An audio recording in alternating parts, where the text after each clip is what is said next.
sets up futures trading on Interactive Brokers in minutes. So if you want to start trading futures with Interactive Brokers, today I'll show you how to set up your account for futures trading quickly and safely.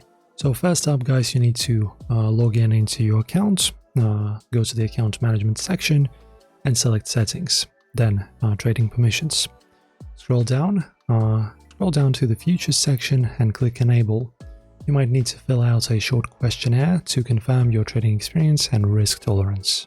After that, make sure that your account has enough funds. We already made a tutorial, a separate one, how to fund your account. So futures require margin, so transfer funds via bank wire or ACH. You'll see your available margin displayed in the account summary once the deposit clears. And after that, just download the Trader Workstation or TWS. This is Interactive Brokers' main trading platform. Install it and log in using your account credentials. If you prefer, you can also trade via their mobile app, but TWS offers more advanced features for futures. And once you're in the TWS, go to the watch list and click Add Symbol. So select the futures products you want, like E-mini, S&P 500 or crude oil futures. Make sure to choose the correct contract month and exchange.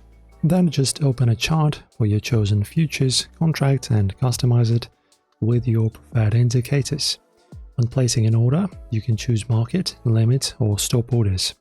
Always check your margin requirements before submitting, as futures can have significant leverage. Finally, set stop loss orders and monitor your positions closely. Futures trading is highly leveraged, so proper risk management is essential to avoid large losses. And that's pretty much it. Now you know how to enable futures trading, add products and place orders in Interactive Brokers. So if this helped you in any way, don't forget to like the video and subscribe. We have some more trading videos coming, and as always, thank you for watching.